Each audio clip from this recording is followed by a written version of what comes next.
ಯಾರ ಜೊತೆ ಇದ್ರೆ ನಿನ್ ಜೀವನ ಚೆನ್ನಾಗಿರುತ್ತ ಅನ್ನೋದು ನನಗ್ ಗೊತ್ತಾಗಿದೆ. ಅದ್ಬಿಡು, ಅದ್ಗೆ ಹೇಗಿದೆ?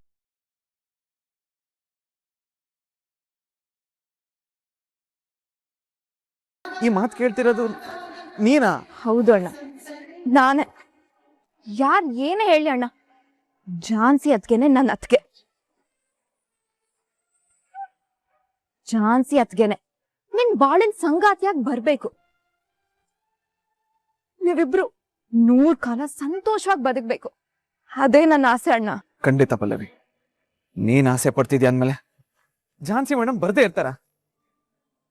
ನೀನೇನು ಯೋಚನೆ ಮಾಡ್ಬೇಡ, ನನ್ ಜೀವನ ಸರಿ ಹೋಗುತ್ತೆ. ನನಗ್ ನನ್ ಲೈಫ್ ಬಗ್ಗೆ ಚಿಂತೆ ಇಲ್ಲ ಅಣ್ಣ. ಯಾಕಂದ್ರೆ ನೀನಿದ್ಯಾ ಅನ್ನೋ ಧೈರ್ಯ, ನೀನ್ ಎಲ್ಲಾನು ಸರಿ ಮಾಡ್ತೀಯ ಅನ್ನೋ ನಂಬಿಕೆ. ಆದ್ರೆ ನೀನು ಝಾನ್ಸಿ ಅತ್ಗೆ ಇಬ್ರು ಆದಷ್ಟು ಬೇಗ ಒಂದಾಗ್ಬೇಕು ಅನ್ನೋದೇ ನನ್ನ ಆಸೆ ಅಣ್ಣ. ಅವ್ರಿಗೆ ಹೋಗಿರೋದು ನನ್ನ ನೆನ್ಪು ಅಷ್ಟೇ. ಅದೇ ಒಂದು ಸಲ ನೆನ್ಪುಗಳೆಲ್ಲ ವಾಪಸ್ ಬಂದ್ರೆ ನಮ್ಮಿಬ್ರನ್ನು ದೂರ ಮಾಡೋದಕ್ಕೆ ಯಾರಿಂದನೂ ಸಾಧ್ಯ ಪಲ್ಲವಿ. ಅಣ್ಣ, ಅವ್ರ ನೆನ್ಪನೆಲ್ಲ ವಾಪಸ್ ತರ್ಸೋದಕ್ಕೆ ನೀನ್ ಏನ್ ಪ್ರಯತ್ನ ಮಾಡ್ತಿದ್ಯಾ? ಯಾವಾಗ್ಲೂ ಅವ್ರ ಜೊತೆನೆ, ಅವ್ರ ಪಕ್ಕದಲ್ಲೇ ಇರ್ಬೇಕು ಅನ್ನೋ ಕಾರಣಕ್ಕೆ ಅವ್ರ ಹತ್ರ ಕೆಲ್ಸಕ್ಕೆ ಸೇರ್ಕೊಂಡೋಗ್ ನಾನು ಹೋಗ್ತಾ ಇದ್ದೀನಿ. ಓ, ಅದಕ್ಕೇನಾ ಈ ಹೊಸ ಗೆಟಪ್, ಈ ಚೇಂಜಸ್ ಎಲ್ಲ? ಹೌದು. ನೀನ್ ಈ ಗೆಟಪ್ ಅಲ್ಲಿ ಸಕ್ಕದ ಕಾಣಿಸಿದ್ಯಾ. ಹೇಳ್ಬೇಕು ಅಂದ್ರೆ ನನ್ ದೃಷ್ಟಿನೇ ತಾಗದು. ಆಲ್ ದಿ ಬೆಸ್ಟ್ ಅಣ್ಣ. ಇಷ್ಟು ಬೇಗ ನೀನ್ ಅದಕ್ಕೆ ಹತ್ರ ಆಗ್ಬೇಕು. ಅವ್ರನ್ನ ಖುಷಿಯಾಗಿ ಮನೆಗ್ ಕರ್ಕೊಬಿಡ್ಬೇಕು. ಆದ್ರೆ ನಾನ್ ನೋಡ್ಬೇಕು. ಈ ತಂಗಿ ಆಸೆನ ನಿರ್ವಹಿಸ್ತೀಯ ಅಲ್ವಾ? ನೀನ್ ಯಾವ ಆಸೆನ ಈಡೇರಿಸಿಲ್ಲ ಪಲ್ಲವಿ. ಖಂಡಿತ ಆದಷ್ಟು ಬೇಗ ನಿನ್ನ ಆಸೆನ ನಾನು ಈಡೇರಿಸ್ತೀನಿ. ಹಾಗೆ ನಿನ್ ಜೀವನನೂ ಸರಿ ಹೋಗುತ್ತೆ. ಬರ್ತೀನಿ, ಬಾಯ್.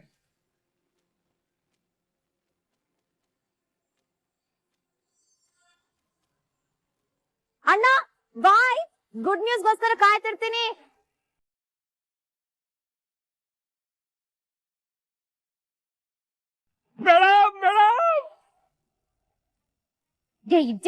ಯಾಕೆ ಹಾಕಿಡ್ಸ್ಕೊಡ್ತಿದ್ಯಾ? ಏನಾಯ್ತು? ಮೇಡಮ್, ಒಂದು ಬಿಗ್ ಸರ್ಪ್ರೈಸ್ ಇದೆ, ಬೇಗ ಬಂದು ನೋಡಿ. ಸರ್ಪ್ರೈಸ್? ಏನದು? ಅಯ್ಯೋ ಮೇಡಮ್, ಅದನ್ನ ಬಾಯಲ್ಲಿ ಹೇಳಕ್ ಆಗಲ್ಲ. ನೀವೇ ಬಂದು ನೋಡ್ಬೇಕು, ಅರ್ಥ ಮಾಡ್ಕೋಬೇಕು, ಖುಷಿ ಪಡ್ಬೇಕು. ಬೇಗ ಬಂದು ನೋಡಿ ಮೇಡಮ್. ಏನು ಪ್ರಾಜೆಕ್ಟ್ ರಿಪೋರ್ಟ್ ಸಂಬಂಧಪಟ್ಟಿದ್ದ? ಹೌದು ಮೇಡಮ್, ಇದು ನಿಮ್ಗೆ ಸರ್ಪ್ರೈಸ್ ಕೊಡೋ ಪ್ರಾಜೆಕ್ಟ್ ರಿಪೋರ್ಟ್. ಬೇಗ ಬಂದು ನೋಡಿ, ಅವಾಗ ನಿಮ್ಗೆ ಕ್ಲಾರಿಟಿ ಸಿಗುತ್ತೆ.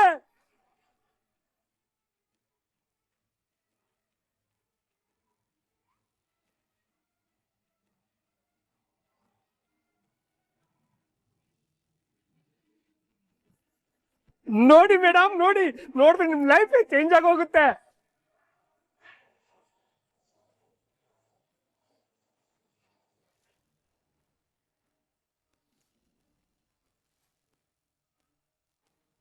ಮೇಡಮ್, ನೋಡ್ದೆ ಕ್ಲೋಸ್ ಮಾಡ್ಬಿಟ್ರಲ್ಲ. ಈಗ ನೋಡ್ಬೇಕಾಗಿರೋ ಪ್ರಾಜೆಕ್ಟ್ ರಿಪೋರ್ಟ್ ಕಾಪಿ ಇಲ್ಲಿದೆ, ಆಲ್ರೆಡಿ ಸಿಕ್ಕಿದೆ. ತುಂಬಾ ಅರ್ಜೆಂಟ್ ಇದೆ, ಚೆಕ್ ಮಾಡಿ ಕಳ್ಸ್ಕೊಡ್ಬೇಕು. ಮೇಡಮ್, ಇದ್ರಲ್ಲಿ ಇರೋದು ನನಗಿವಾಗ ಇದಕ್ಕಿಂತ ಅರ್ಜೆಂಟ್ ಬೇರೆ ಯಾವ್ದು ಇಲ್ಲ. ಅದನ್ನ ನೋಡೋ ಪೇಷನ್ಸ್ ನನಗಿಲ್ಲ. ಇಲ್ಲ ಮೇಡಮ್, ಒಂದ್ಸಲ ಈ ಪೆನ್ ಡ್ರೈವ್ ಇರೋದು ನೋಡಿದ್ರೆ ನಿಮ್ಗೆ ಮರ್ತೋಗಿರೋದು. ಮರುವಾಗಿರೋದ್ ನನಗೋ ನಿನ್ಗೋ ಕರೆಕ್ಟ್ ಆಗಿ ಒಂದ್ ರೆಸ್ಪಾನ್ಸಿಬಿಲಿಟಿ ಇಲ್ಲ. Useless fellow. ಮೇಡಮ್, ಈ ಪೆನ್ ಡ್ರೈವ್ ಅಲ್ಲಿ ಪೆನ್ ಡ್ರೈವ್ ಕೊಡಿ, ಬೇಕಾದ್ರೆ ನಾನೇ ನೋಡ್ಕೋತೀನಿ. Madam madam madam madam madam madam ಅದ್ ಮೇಡಮ್. ಏನು? ನನಗ್ ಬೇಕಾಗಿರೋದ್ ಸಿಕ್ತು ತಾನೆ, ನೀನ್ ಹೋಗು, ನನಗ್ ಬೇರೆ ಕೆಲ್ಸ ಇತ್ತು. ಸತ್ಯ ಏನು ಅನ್ನೋದು ಆಲ್ರೆಡಿ ನಿಮ್ ಬ್ಯಾಗ್ ಸೇರಿದೆ ಅಂದ್ಮೇಲೆ ಅದನ್ನ ನೀವು ನೋಡ್ತೀರಾ. ಸತ್ಯ ಏನು ಅನ್ನೋದು ಅರ್ಥನೂ ಆಗುತ್ತೆ, ಆದಷ್ಟು ಬೇಗ ಎಲ್ಲ ಸರಿನೂ ಹೋಗುತ್ತೆ.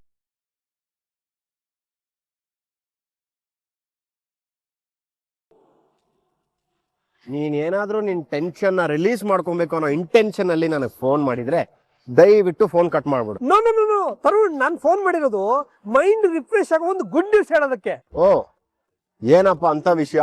ಎಲ್ಲ ಒಳ್ಳೇದಾಗ್ತಿದೆ. ದೇವ್ರ ಏನಾದ್ರು ವರ ಕೊಟ್ನಾ? ಅಲ್ಲಲ್ಲ, ಬರೇ ಹೇಳದ ಗಾಯ ಮಾಡಿದ್ನಲ್ಲ, ಅದನ್ನ ವಾಸಿ ಮಾಡಕ್ಕೆ ಔಷಧಿ ಕೊಟ್ಟ. ಗಾಸಿ ಮಾಡೋ ದೇವ್ರು ವಾಸಿ ಮಾಡೋದಕ್ಕೆ ಔಷಧಿ ಕೊಟ್ಟಿದ್ರೆ ಅನ್ನೋ ವಿಷಯ ಹೇಳ್ತಿದ್ಯಾ ಅಂದ್ರೆ ಸಮಥಿಂಗ್ ಸ್ಪೆಷಲ್ ಇರ್ಬೇಕು ಅನ್ಸುತ್ತೆ. ಒಂದ್ ರೀತಿ ಹಾಗೆ ಅನ್ಕೋತಾರೋ.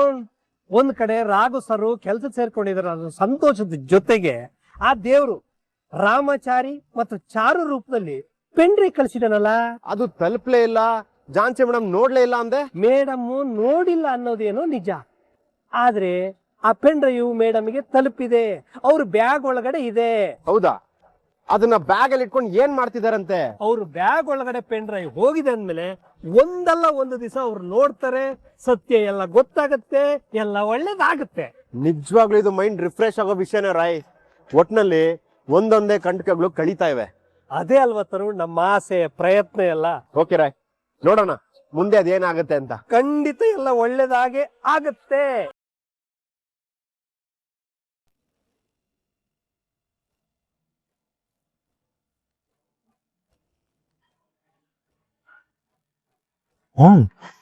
ಏನೋ ಯೋಚನೆ ಮಾಡ್ತಾ ನಿಂತಿದ್ಯಾ?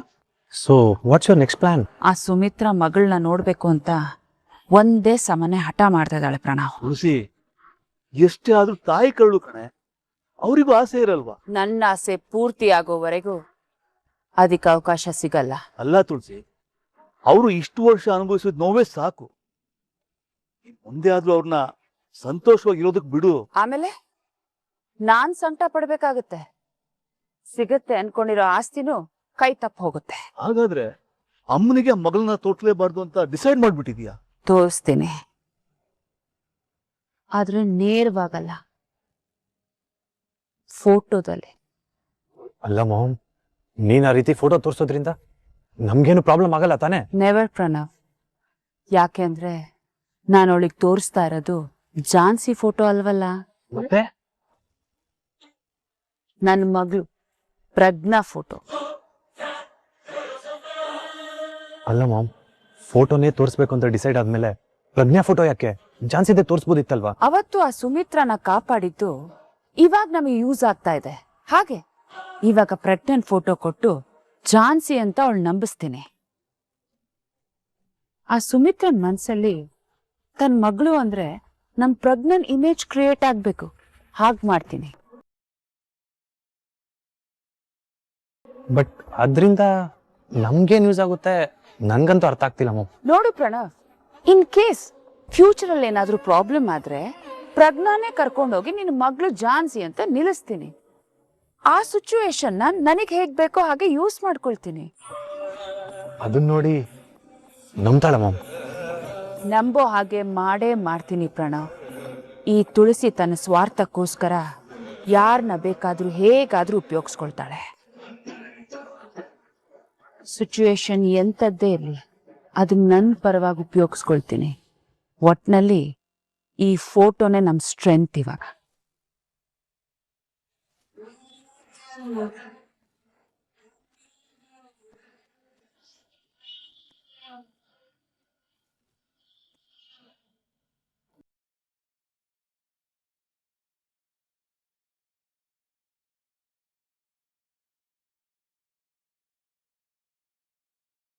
ಯಾಕೆ ಚಿಕ್ಕಮ್ಮ, ಯಾಕೆ ಹೀಗೆ ಊಟ ಬಿಟ್ಟು ಕೂತಿದ್ದೀರಾ?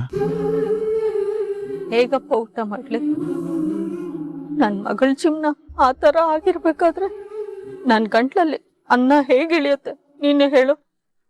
ಹಾಗಂತೇಳಿ ಊಟ ಬಿಟ್ಟು ಕೂತ್ರೆ ಎಲ್ಲ ಸರಿ ಹೋಗುತ್ತಾ? ಸರಿ ಹೋಗೋದಿಲ್ಲ ಅನ್ನೋದೇ ರಾಘು ನನ್ ಭಯ. ಚಿಕ್ಕಮ್ಮ, ನಾನು ಇನ್ನೂ ಅವ್ರ ಅಣ್ಣ ಅಂತ ಬದುಕಿದ್ದೀನಿ. ನನ್ನ ತಂಗಿ ಜೀವನ ಸರಿ ಮಾಡ್ಕೊಡೋದು ನನ್ನ ಜವಾಬ್ದಾರಿ. ಖಂಡಿತ ನಾನು ಸರಿ ಮಾಡ್ತೀನಿ. ನೀವು ಮೊದಲು ಊಟ ಮಾಡಿ. ನೀನೇನೋ ಸರಿ ಮಾಡ್ತೀನಿ ಅಂತ ಪ್ರಯತ್ನ ಪಡ್ತಿದ್ಯಾ, ಆದ್ರೆ ಅಲ್ಲಿ ಅನಿತಾ ನನ್ ಮಗಳಿಗೆ ಏನ್ ಮಾಡ್ತಾಳೋ ಅನ್ನೋ ಆತಂಕ ಕಾಡ್ತಿದೆ ಕಣೋ. ಚಿಕ್ಕಮ್ಮ, ನೀವು ನನ್ನನ್ನು ಮಗ ಅಂತ ಅನ್ಕೊಳ್ದೇ ಇರ್ಬೋದು, ಆದ್ರೆ ನಾನು ನಿಮ್ಮನ್ನ ನನ್ನ ತಾಯಿ ಅಂತಾನೆ ಅನ್ಕೊ.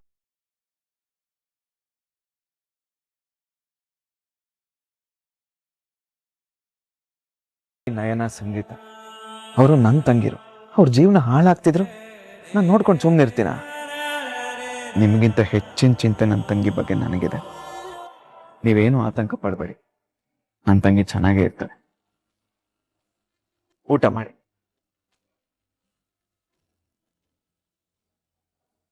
ಚಿಕ್ಕಮ್ಮ, ನಿಮಗೆ ಹೇಳ್ತಿರೋದು ಊಟ ಮಾಡಿ. ಆ ಆ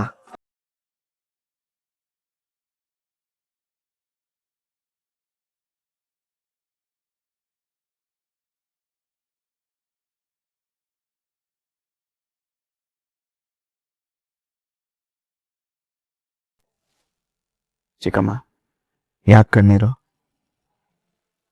ಏನಿಲ್ಲಪ್ಪ. ನನಗೆ ನಿಮ್ಮನ್ನು ಬಿಟ್ರೆ ಬೇರೆ ಯಾರಿದ್ದಾರೆ ಚಿಕ್ಕಮ್ಮ? ನನಗೆ ನಮ್ಮ ಕುಟುಂಬದಲ್ಲಿರೋ ಪ್ರತಿಯೊಬ್ಬರೂ ಮುಖ್ಯ ಚಿಕ್ಕಮ್ಮ. ಪಲ್ಲವಿ ಬಗ್ಗೆ ಚಿಂತೆ ಬಿಟ್ಟು ನೀವು ಊಟ ಮಾಡಿ.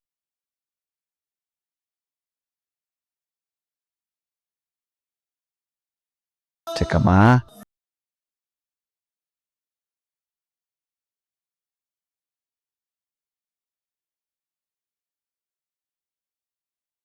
ನಿಮ್ಗೆ ಇನ್ನೊಂದು ವಿಷಯ ಗೊತ್ತಾ? ಇನ್ಮೇಲೆ ಪಲ್ಲವಿಗೆ ಒಳ್ಳೇದಾಗೇ ಆಗತ್ತೆ. ಯಾಕೆಂದ್ರೆ ಅವಳ ಮನಸ್ಸಲ್ಲಿ ಒಳ್ಳೆ ಆಲೋಚನೆಗಳು ಬಂದಿದೆ.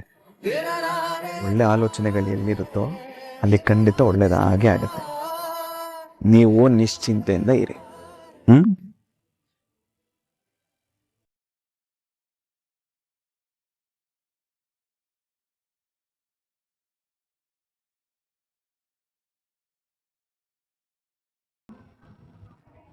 ನೀವುಗಳು ಎಷ್ಟೇ ಸ್ವಾರ್ಥಿಗಳಾದ್ರೂ ಅಣ್ಣ ನಮ್ಗಳ ಬಗ್ಗೆ ಎಷ್ಟೆಲ್ಲ ಯೋಚನೆ ಮಾಡ್ತಿದ್ದಾನೆ ಅನ್ನೋದನ್ನ ನೋಡಿದ್ಯಾ ಅಮ್ಮ? ನೀನಂತೂ ಅವನಿಗೆ ತಾಯಿ ಆಗೋ ಪ್ರಯತ್ನನೇ ಮಾಡಲಿಲ್ಲ, ಆದರೆ ಅವನು ಮಾತ್ರ ಯಾವಾಗಲೂ ಮಗನಾಗೇ ಇದ್ದಾನೆ. ಪ್ರೀತಿಯಿಂದ ಕಲ್ಲುನ್ ಬೇಕಾದ್ರೂ ಕರಗಿಸ್ಬೋದು ಅನ್ನೋದಕ್ಕೆ ಅಣ್ಣನೇ ಉದಾಹರಣೆ. ನೀನು ಮಾತ್ರ ಅವನ ಜೀವನ ಚೆನ್ನಾಗಿರ್ಲಿ ಅಂತ ಯಾವತ್ತೂ ಆಸೆ ಪಡಲಿಲ್ಲ, ಆದರೆ ಅವನು ನಿನ್ನನ್ನು ತಾಯಿ ಥರ ಪೂಜೆ ಮಾಡ್ದ. ನಾವೆಲ್ಲ ಸಂತೋಷವಾಗಿರ್ಲಿ ಅಂತ ಬಯಸ್ದ. ಅದು ಅವನ ದೊಡ್ಡತನ. ಅಮ್ಮ, ಇಲ್ಲಿವರೆಗೂ ನೀನು ಅಕ್ಕ ಬರೀ ಸ್ವಾರ್ಥನೇ ಮನ್ಸಲ್ಲಿ ತುಂಬಿಕೊಂಡು ಏನೇನೋ ಮಾಡೋದಕ್ಕೆ ಪ್ರಯತ್ನ ಪಟ್ರಿ, ಆದ್ರೆ ಅದ್ಯಾವುದಕ್ಕೂ ಕೂಡ ಫಲ ಸಿಗ್ಲಿಲ್ಲ. ಆದ್ರೆ ಅಣ್ಣ ಪ್ರೀತಿಯಿಂದಾನೇ ಒಂದೊಂದಾಗಿ ಎಲ್ಲದನ್ನು ಸಾಧಿಸ್ತಾ ಇದ್ದಾನೆ. ಅದಕ್ಕೆ ಅಮ್ಮ ಹೇಳುದು, ಒಳ್ಳೆತನಕ್ಕೆ ಯಾವತ್ತೂ ಜಯ ಸಿಕ್ಕೇ ಸಿಗುತ್ತೆ ಅಂತ. ಇನ್ಮೇಲಾದ್ರೂ ಅವನ ಮನಸ್ಸನ್ನ ಅರ್ಥ ಮಾಡಿಕೊಂಡು ತಾಯಿ ಪ್ರೀತಿ ಬೇಡ, ಕೊನೆ ಪಕ್ಷ ಮಲತಾಯಿ ಪ್ರೀತಿನಾದ್ರೂ ಕೊಡು ಮಂಜುಳಾ.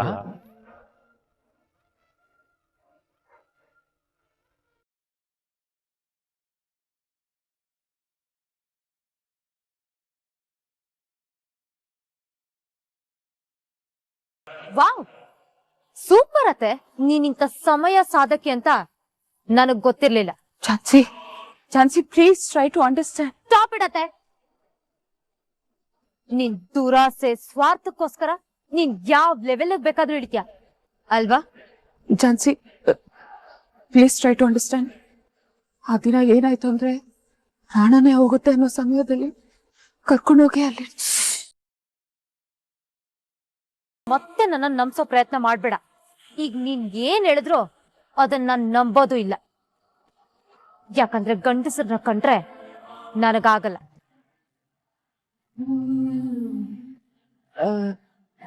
ಝಾನ್ಸಿ, ನೀನು ಯಾವ ವಿಷಯದ ಬಗ್ಗೆ ಮಾತಾಡ್ತಾ ಇದೀಯಾ? ನಿನ್ನ ಮಗನ್ ಜೊತೆ ನನ್ ಎಂಗೇಜ್ಮೆಂಟ್ ಆಗಿದೆ ಅನ್ನೋ ದೊಡ್ಡ ಸುಳ್ಳಿನ ಕತೆ ಕಟ್ತಿದ್ಯಲ್ಲ, ಅದ್ರ ಬಗ್ಗೆ. ನಿನ್ ತಾತನ ನಂಬಿಸಿ ಹೇಗೆ ಈ ಮನೆಗ್ ಬಂದ್ ಸೇರ್ಕೊಂಡೋ ನನಗ್ ಗೊತ್ತಿಲ್ಲ. ಆದ್ರೆ ಈ ಝಾನ್ಸಿನ ನಂಬಿಸೋದು ಅಷ್ಟು ಸುಲಭ ಅಲ್ಲ. ಇಲ್ಲ ಝಾನ್ಸಿ, ನಾನ್ ಏನಕ್ಕೆ ಸುಳ್ಳು ಹೇಳಿ, ನಾನ್ ಏನಕ್ಕೆ ನಾಟಕ ಮಾಡ್ಲಿ? ಎಂಗೇಜ್ಮೆಂಟ್ ಆಗಿರೋದು ಸತ್ಯ, ಹೌದಲ್ವಾ? ಹಾಗಿದ್ರೆ ನಾನು ಕೇಳಿದ ಸಾಕ್ಷಿ ತೋರ್ಸು. ನೀನ್ ಹೇಳ್ತಿರೋದೇ ಸತ್ಯ ಆಗಿದ್ದಿದ್ರೆ ಇಷ್ಟು ದಿನ ನೀನು ಸುಮ್ನಿರ್ತಿರ್ಲಿಲ್ಲ. ಯಾಕಂದ್ರೆ ಯಾವ್ದೇ ವಿಷಯದಲ್ಲಾಗ್ಲಿ ಯಾರಿಗೂ ಯಾವ ಡೌಟು ಬರ್ದೇ ಇರೋ ತರ ಕ್ಲಾರಿಟಿ ಕೊಡೋಳು. ಆದ್ರೆ ಈ ವಿಷಯದಲ್ಲಿ ನೀನ್ ಸುಮ್ನಿದ್ಯಾ ಅಂದ್ರೆ ನೀನ್ ಹೇಳ್ತಿರೋದು ಸುಳ್ಳು. ಅದನ್ನ ಪ್ರೂವ್ ಮಾಡೋದಕ್ಕೆ ನಿನ್ ಹತ್ರ ಯಾವ ಸಾಕ್ಷಿ ಇಲ್ಲ ಅಂತಾನೂ ನನಗ್ ಗೊತ್ತು. ನೋ, ಸುಳ್ಳಲ್ಲ. ಈ ಡ್ರಾಮಾ ಎಲ್ಲ ನನ್ನ ಹತ್ರ ಬೇಡ. ತಾತನ್ನ ಯೂಸ್ ಮಾಡ್ಕೊಂಡು ಈ ಮದ್ವೆ ಮಾಡ್ಬೇಕು ಅಂತ ನಿನ್ ಮನ್ಸಲ್ಲಿದ್ರೆ ಆ ಆಸೆ ಮತ್ತೆ ಪ್ರಯತ್ನ ಎರಡನ್ನೂ ಬಿಟ್ಬಿಡು. ಇದನ್ನು ಮೀರಿ ನೀನ್ ಬೇರೆನಾದ್ರೂ ಪ್ರಯತ್ನ ಪಟ್ರೆ ನಾನ್ ಸುಮ್ನೆ ಬಿಡಲ್ಲ. ಅಪ್ಪ, ಎಲ್ಲಿ ಝಾನ್ಸಿಗೆ ಅವ್ರ ಅಮ್ಮನ ಬಗ್ಗೆ ಗೊತ್ತಾಗೋಯ್ತು ಅಂತ ಟೆನ್ಷನ್ ಆಗೋಗಿತ್ತು. ತುಳಸಿ, ನೀನ್ ಅಷ್ಟೊಂದು ರಿಲ್ಯಾಕ್ಸ್ ಆಗ್ಬೇಡ. ಅವಳು ನಿನ್ ಮಗನ ಮದ್ವೆನ ಆಗಲ್ಲ ಅಂತ ಕಂಡೀಷನ್ ಆಗಿ ಹೇಳಿ ಹೋಗಿದ್ದಾಳೆ. ಕಬುಣ ಚೆನ್ನಾಗಿ ಕಾದಾಗ್ಲೆ ಅದನ್ನ ಬಡ್ದು ಬಗ್ಸ್ಬೇಕು. ಹಾಗೆ ಇವಳನ್ನ ಹೇಗೆ ಬಗ್ಸ್ಬೇಕು ಅಂತ ನನಗ್ ಚೆನ್ನಾಗ್ ಗೊತ್ತು. ಪ್ರಣವ್, ನೀನ್ ಇದ್ರ ಬಗ್ಗೆ ಎಲ್ಲ ಯೋಚನೆ ಮಾಡ್ಬೇಡ. ತಾಳಿ ಕಟ್ಟೋದಿಕ್ಕೆ ರೆಡಿ ಆಗಿರೋ. ಇವಳನ್ನ ನಾನ್ ನೋಡ್ಕೊಳ್ತೇನೆ. ನೀನ್ ಯಾರ ಜೊತೆ ಇದ್ರೆ ನಿನ್ ಜೀವನ ಚೆನ್ನಾಗಿರುತ್ತಾ ಅನ್ನೋದು ನನಗ್ ಗೊತ್ತಾಗಿದೆ. ಝಾನ್ಸಿ ಅದ್ಗೆನೆ ನನ್ನ ಅತ್ಗೆ. ಯಾವಾಗ್ಲೂ ಅವ್ರ ಜೊತೆನೆ ಅವ್ರ ಪಕ್ಕದಲ್ಲೇ ಇರ್ಬೇಕು ಅನ್ನೋ ಕಾರಣಕ್ಕೆ ಅವ್ರ ಹತ್ರ ಕೆಲ್ಸಕ್ಕೆ ಸೇರ್ಕೊಂಡೋಗಿ ನಾನು ಹೋಗ್ತಾ ಇದ್ದೀನಿ. ಅಕ್ಕ, ಹಾಲು ನನ್ ಲೈಫಲ್ಲಿ ಏನ್ ಸಂತೋಷ ಇದೆ ಅಂತ ನಾನು ಹಾಲು ಕುಡಿಬೇಕು. ನಿನ್ನೆ ಕೇಳ್ತಿರೋದು, ಯಾವ ಖುಷಿಗ್ ನಾನು ಹಾಲು ಕುಡಿಬೇಕು ಹೇಳು. ಯಾರಿಬ್ರು ಜೀವನದಲ್ಲೇ ಒಂದಾಗ್ಬಾರ್ದು ಅಂತ ಬಯಸ್ತಿದ್ನೋ ಅವ್ರಿಬ್ರು ಮತ್ತೆ ಒಂದಾಗೋದಕ್ ನೋಡ್ತಿದ್ದಾರೆ. ಮರ್ತೋಗಿರೋಳ್ಗೆ ನೆನಪನ್ನ ತರಿಸಿ ಅವಳಿಗೆ ಹತ್ರ ಆಗಿ ಜೊತೆಲಿರೋಕ್ ಹೋಗ್ತಿದ್ದಾನೆ. ಇಲ್ಲಿ ನಿನ್ನೆ ನಮ್ಮ ಮನೆ ಸೊಸೆಯಾಗಿ ಮಾಡ್ಕೋತೀನಿ ಅಂದವಳು ಆ ಝಾನ್ಸಿನೇ ಅದ್ಕೆ ಆಗ್ಬೇಕು ಅಂತ ಬಯಸ್ತಿದ್ದಾಳೆ. ಅಂದ್ಮೇಲೆ ಯಾವ ಖುಷಿಗೆ ನಾನು ಹಾಲು ಕುಡಿಬೇಕು ಅಂದ್ರೆ ಅದನ್ನ ನನ್ನಿಂದ ತಪ್ಸೋದಕ್ ಆಗಲ್ವಾ? ಮೊದ್ಲಾಗಿದ್ರೆ ಆಗ್ತಾ ಇತ್ತೇನೋ, ಆದ್ರೆ ಇವಾಗ ಯಾಕೆ ಇವಾಗ ಏನಾಗಿದೆ? ನಾನ್ ವೀಕ್ ಆಗಿ ಹೋಗಿದ್ದೀರಾ? ನೀವ್ ವೀಕ್ ಆಗಿಲ್ಲ ಅಕ್ಕ, ಅವ್ರು ಸ್ಟ್ರಾಂಗ್ ಆಗಿದ್ದಾರೆ. ಅವ್ರೀಗ ಮೊದ್ಲಿನ ತರ ಇಲ್ಲ, ಅವ್ರ ವೇಷ ಎಲ್ಲ ಬದ್ಲಾಗಿದೆ ಅಕ್ಕ. ಹೊಟ್ಟೆ ಬದ್ಲಾಗ ತಕ್ಷಣ ಜೀವನ ಬದ್ಲಾಗುತ್ತಾ? ಮಾತು ಬದ್ಲಾಗಿದೆ ಅಕ್ಕ, ನಡೆ ನುಡಿ ಗುಣ ಎಲ್ಲ ಬದ್ಲಾಗಿದೆ. ಅದೆಲ್ಲ ಬದ್ಲಾಗ ತಕ್ಷಣ ಅವ್ರಿಬ್ರು ಒಂದಾಗ್ಬಿಡ್ತಾರ? ಆಗ್ಬೇಕು ಅಂತಾನೆ ಬದ್ಲಾಯಿಸ್ಕೊಂಡಿರ್ಬೇಕಾದ್ರೆ ಒಂದಾಗದೆ ಇರ್ತಾರ ಅಕ್ಕ. ಅಂದ್ರೆ ನನ್ನಿಂದ ಏನು ಮಾಡಕ್ ಆಗಲ್ಲ ಅಂತ ಹೇಳ್ತಿದ್ಯಾ? ಆ ರೀತಿ ಅಲ್ಲ ಅಕ್ಕ, ಮೊದ್ಲಾದ್ರೆ ಭಯ ಪಡ್ತಾ ಇದ್ರು, ಆದ್ರೆ ಇವಾಗೇನು ಗಂಡ್ಸಾಗಿದ್ದಾನೆ ಅಂತ ಹೇಳ್ತಾ ಇದ್ಯಾ ಅಲ್ವಾ?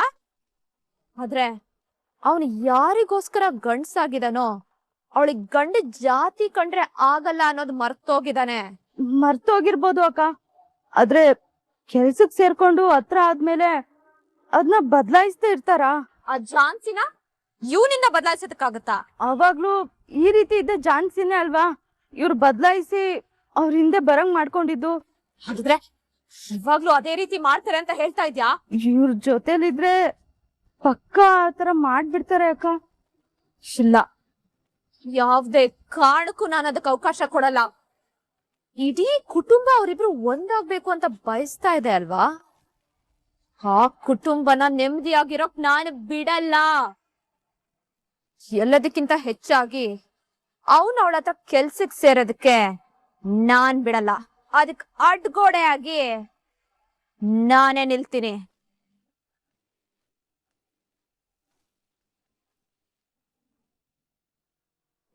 ಮಗ, ಆಲ್ ದ ಬೆಸ್ಟ್. ಎಲ್ಲ ನೀನು ಅನ್ಕೊಂಡಿರೋ ತರನೇ ಆಗ್ತಿದೆ. ಮುಂದೆನೂ ಎಲ್ಲ ಒಳ್ಳೇದೇ ಆಗುತ್ತೆ. ಡೋಂಟ್ ವರಿ, ಆರಾಮಾಗಿ ಹೋಗ್ಬಾ. ತರುಣ, ನಾನು ಝಾನ್ಸಿ ಮೇಡಮ್ ನಾನು ನೋಡಿದ ತಕ್ಷಣ ಅವ್ರಿಗೆ ಹತ್ತಿರ ಆಗ್ಬೇಕು ಅಂತ ನನ್ನ ಮೈಂಡ್ ಹೇಳ್ತಿತ್ತು. ಆದ್ರೂ ನನ್ನ ಮನಸ್ಸು ಅವರನ್ನ ಕಾಡ್ಸಿ ಪೀಡ್ಸಿ ಒಂದಷ್ಟು ಆಟ ಆಡಿಸ್ಬೇಕು ಅಂತ ಹೇಳ್ತಾ ಇದೆ. ಇದ್ಯಾಕೋ ಅದೇನೋ ಮಾತಾಡ್ತಿದ್ಯಾ? ಹೌದು ಕಣ, ನಾನು ಝಾನ್ಸಿ ಮೇಡಮ್ ಜೊತೆ ಕಲಿಯೋ ಪ್ರತಿ ಒಂದು ಕ್ಷಣನೂ ಅದು ಹೇಗೆ ಹೋಗುತ್ತೆ ಅಂತ ಗೊತ್ತೇ ಆಗಲ್ವೋ. ಆದ್ರೆ ನಾನು ಅವರಿಂದ ದೂರ ಇರ್ಬೇಕಾದ್ರೆ ನಿಮಿಷಗಳು ಗಂಟೆಗಳ ತರ ಫೀಲ್ ಆಗುತ್ತೆ. ಅದೆಷ್ಟು ಬೇಗ ಅವ್ರಿಗೆ ಹತ್ರ ಆಗ್ತೀನೋ ಅಂತ ಅನ್ಸುತ್ತೆ. ಆದ್ರೂ ನನ್ನ ಮನ್ಸನ್ನ ಕಂಟ್ರೋಲ್ ಮಾಡ್ಕೊಂಡು ಹಠ ಮಾಡ್ಕೊಂಡಿದ್ದೀನಿ. ಇಷ್ಟೊಂದು ಉದ್ವೇಗ ಕಾತುರ ಇರೋನು ಯಾಕಪ್ಪ ಹಠ ಮಾಡ್ತಿದ್ಯಾ? ಸತ್ಯನ ಹೇಳೋ ಪ್ರಯತ್ನ ಮಾಡು. ಇಲ್ಲ ಕಣ, ಅದರಿಂದ ಒಳ್ಳೇದಾಗಲ್ಲ. ಯಾಕಂದ್ರೆ ಅವ್ರೇನು ಅವ್ರ ಮನಸ್ಥಿತಿ ಏನು ಅಂತ ನಾನು ಚೆನ್ನಾಗಿ ಅರ್ಥ ಮಾಡ್ಕೊಂಡಿರೋದ್ರಿಂದ ನಾನು ಈ ರೂಟ್ ಹೋಗ್ತಿದ್ದೀನಿ. ನನ್ಗೆ ಅರ್ಥ ಆಯ್ತು ಬಿಡ ಮಗ, ಡೋಂಟ್ ವರಿ, ಎಲ್ಲ ಒಳ್ಳೇದೇ ಆಗುತ್ತೆ. ಹುಷಾರಾಗಿ ಹೋಗ್ಬಾ. ಥ್ಯಾಂಕ್ ಮಗ.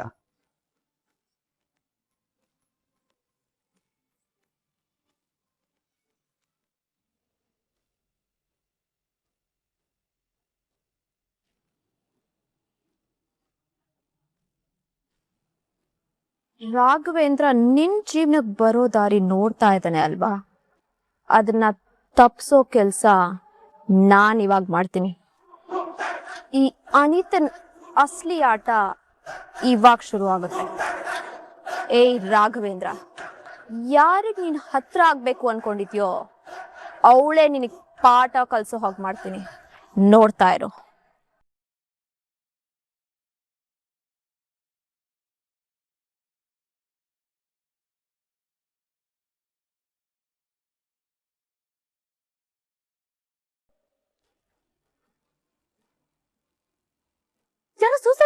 ಹೋಗ್ತಿದಾರೆ ಅನ್ಸುತ್ತೆ. Come fast.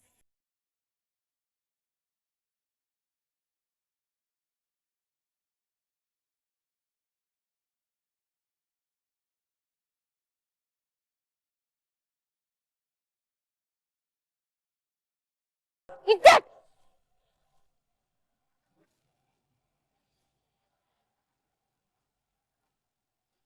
ಅಜಿತ ನೀನಾ? ಏನಿದೆಲ್ಲ? ಏನ್ ಮಾಡ್ಕೋತಿದ್ಯಾ? ನನ್ನನ್ನು ಯಾಕೆ ಕಾಪಾಡಿದ್ರಿ? ನಾನ್ ಸಾಯ್ಬೇಕು, ಪ್ಲೀಸ್ ನನ್ನ ಬಿಟ್ಬಿಡಿ. ಅನಿತಾ, ನಿಂಗೆ ತಲೆ ಕೆಟ್ಟಿದ್ಯಾ? ನಾನ್ ಬದುಕಿರ್ಬಾರ್ದು. ನನ್ನಂತೋಡ್ ಬದುಕಿದ್ರು ಏನು ಪ್ರಯೋಜನ ಇಲ್ಲ. ನಾನ್ ಸಾಯ್ಬೇಕು, ಪ್ಲೀಸ್ ನನ್ನ ಬಿಟ್ಬಿಡಿ. ಅನಿತಾ, ಸಾಯೋಂತದ್ ಏನಾಗಿದೆ? ಸಾಯೋದು ಹೇಡಿಗಳ ಲಕ್ಷಣ. ನಾನ್ ಸತ್ಮೇಲೆ ಏನಾದ್ರೂ ಅನ್ಕೊಳ್ಳಿ ಝಾನ್ಸಿ, ಅದ್ರಲ್ಲೂ ಇಷ್ಟೆಲ್ಲ ಆದ್ಮೇಲೂ ನಾನ್ ಬದುಕಿರ್ಬಾರ್ದು. ತುಪ್ಪಿಡ್ ರೀತಿ ಮಾತಾಡ್ಬೇಡ ಅನಿತಾ. ಅಷ್ಟಕ್ಕೂ ನೀನ್ ಯಾಕೆ ಸಾಯ್ಬೇಕು ಅನ್ಕೋತಿದ್ಯಾ? ಒಂದ್ ಹೆಣ್ಣಾಗಿ ಹುಟ್ಟಿರೋದೇ ತಪ್ಪು ಅನ್ನೋ ನೋವಾಗಿದೆ. ಆ ದೇವ್ರು ಯಾಕೆ ಹೀಗ್ ನನ್ ನಂಬಿಕೆಗೆ ಮೋಸ ಮಾಡ್ತಿದ್ದಾನೆ? ಒಂದ್ ಹೆಣ್ಣಿಗೆ ಬೆಲೆನೇ ಇಲ್ಲ, ಈ ಕಣ್ಣೀರು ನೋವಿಗೆ ಬೆಲೆನೇ ಇಲ್ಲ ಅಂದ್ಮೇಲೆ ನಾನ್ ಯಾಕೆ ಬದುಕಿರ್ಬೇಕು ಝಾನ್ಸಿ? ಅನಿತಾ, ಮತ್ತೆ ಫೂಲ್ ತರ ಸಾಯೋ ಮಾತಾಡ್ಬೇಡ. ಏನಾಯ್ತು? ಯಾಕೆ ಗಳ್ತಿದ್ಯಾ? ಆಗಿರೋ ಸಮಸ್ಯೆ ಆದ್ರೂ ಏನು? ಝಾನ್ಸಿ ಅವ್ರೆ,